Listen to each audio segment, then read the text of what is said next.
Voilà, Zoubaviel David Dabiré, bonjour.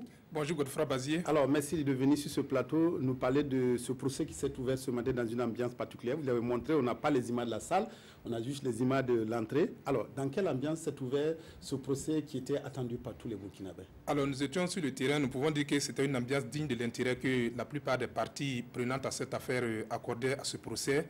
Alors, 6 h du matin, heure d'arrivée de notre équipe sur les lieux, nous avons constaté des attroupements, voilà, des groupes de personnes qui convergeaient vers la salle des banquets de Ouaga 2000, voilà, pour pouvoir avoir accès à la salle et prendre part à cette audience-là.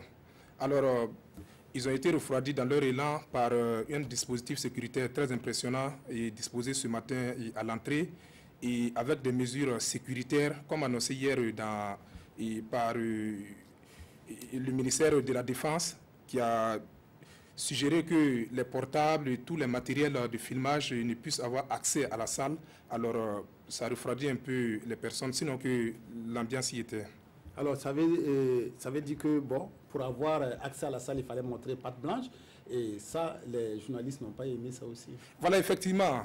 Et comme les téléspectateurs ont pu le constater dans le reportage, nous n'avons pas pu avoir d'image de la salle juste parce que nous étions tous obligés et de laisser nos portables, nos téléphones portables et les caméras, tout dictaphone, tout matériel de prise de vue et de son était interdit pour la salle, aussi bien pour les accusés, pour les ministres, et on n'a pas fait de distinction. Donc nous nous sommes conformés à ça, et résultat, les téléspectateurs ne peuvent pas avoir systématiquement, voilà, les plans de la salle d'audience. Alors, vous avez fait cas de cette bataille de procédures qui ont donc été, en tout cas, engagées dès le début. Est-ce que, avant de quitter la salle, est-ce qu'on avait résolu ces batailles-là? Est-ce que les uns et les autres qui avaient été récusés ont été acceptés, ou est-ce qu'il y a eu des juges, en tout cas, qui ont été commis sur place? Voilà, et quand nous quittions la salle autour de midi, et les généraux que je venais de citer, Gilbert, du moins Kwame Lougué et autres, avaient été récusés. Et le tribunal se retrouvait dans une sorte d'impasse parce que la loi dispose que ce soit les généraux les plus gradés de l'armée qui puissent juger leurs subalternes. Et le général de brigade Gilbert Djendjéré se retrouve dans une position où il n'a personne aujourd'hui pour siéger et le juger. Du coup, le tribunal est obligé de recourir à un autre texte, ce qui, du reste, n'a pas manqué de susciter quelques polémiques au niveau des conseils de Gilbert Djendjéré, qui estime qu'on devait s'en tenir à la première loi et, si c'était le cas, déclarer la nullité même du tribunal.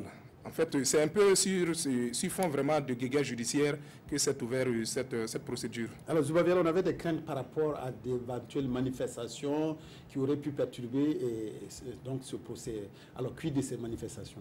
Alors, comme je le disais, dès le matin, quand nous sommes arrivés, nous avons trouvé des attroupements, des personnes qui avaient des banderoles, voilà, qui venaient juste peut-être pour les exposer et autres, mais ils ont été refroidis dans leur élan. Et à ce niveau, on peut dire que le tribunal militaire a pris les dispositions pour écarter les velléités et tout ce qui pouvait mettre à mal la tenue effective de ce procès. Alors les banderoles ont été arrachées, vous êtes obligé de plier votre banderole, mettre dans votre sac. Et si vous avez un sac, avant d'avoir accès à la salle, vous êtes obligé de ranger tout ce que vous avez comme gadgets qui puissent influencer. Et même que dans la salle, quand on a interpellé certains prévenus, il y a eu des applaudissements.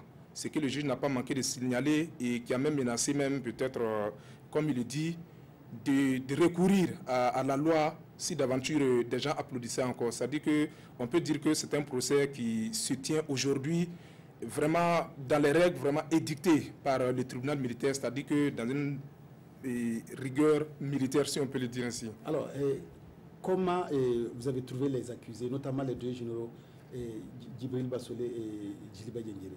Voilà, on les a trouvés, on ne peut plus sereins. Sereins comme on ne peut pas lire les états d'âme de quelqu'un qui est dans cette position, mais ils avaient quand même le visage un peu souriant. Quand Gilbert Djendjéré a été appelé par le président du tribunal pour se présenter. Alors, il a été même applaudi dans la salle, il a souri parce qu'il avait certains partisans, et ce qui n'a pas manqué. Je pense que, bon, d'un point de vue état d'âme, je pense qu'ils sont relativement sereins et savent, puisque c'est une procédure qui dure 2 ans, ils savent à quoi s'en tenir. C'est aussi des généraux qui ont, comme on le dit dans le langage militaire, qui ont certainement le moral. Voilà, ils savent de quoi il est question, ils se prêteront au jeu. Voilà, merci beaucoup Zoubaviel David Dabiré pour toutes ces précisions.